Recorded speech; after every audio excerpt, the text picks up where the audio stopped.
అవ్వా నడిపోడు వచ్చేటట్టు లేడు. నువ్వు ఎట్లా నా ఇంటికి పోయే. నీ కోడల గురించి తెలుసు కదా, ఉడతా ఉంది. అసలే అది కొంచెం గుణంది. 2 రోజులు అత్తాడట, 3 రోజులలో అత్తాడట, వచ్చేటట్టు లేడట అని మాట్లాడుతుంది. నువ్వు ఇంటికి కోమెల్లా. శాత కాకపోయే బిడ్డ, ఎటని పోవాలరా?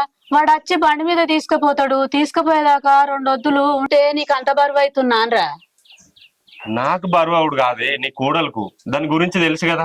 నాకు అండి పెట్టేది అందుకే శాతనైతలే అది ఇది అని అంటది. ఇక నువ్వు 2 రోజులు ఎక్కువ ఉంటా అన్నావు అనుకో, లొల్లి లొల్లి ఎత్తది. అది ఎల్లగొడతా అన్నది. నువ్వు ఎల్లగొట్టుడు వద్దు, నేనే మా అమ్మతోని బతిలాడి సందాయించి పంపిత్తది అని చెప్పిన. తెలుసుగా దాని గురించి నీకు. అంగడి ఎత్తుంది అది. నేను పెరట్లా పని చేసుకుంటా ఉంటే నువ్వు మీ అమ్మనేమో బాబు దొరికితాను పోదట్నా? నువ్వు చెప్తే ఇంటలేదా?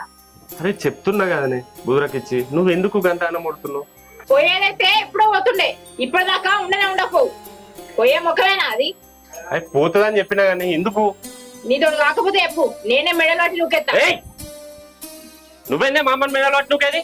ఏంది నావికెళ్ళేస్తాను అంటే మీ అమ్మ కోసం నావి కోపానికి వస్తావా? కోపానికి వచ్చిందా నేను ఇప్పుడు? అర్థమయ్యేటట్టు చెప్తున్నా. ఏం అర్థమయ్యేటట్టు చెప్తాను? ఇంకొంచెంసేపు అయితే కొట్టడానికి చేయకూడదు. ఎందుకు లేపి నన్ను కొట్టినా ఇప్పుడు కొడతావా? నేను చెప్పనే పడితే వచ్చి ఒర్ర పడుతుంది. సిగ్గుమానం ఉన్నదైతే ఇదివరకు దాకుంటదా?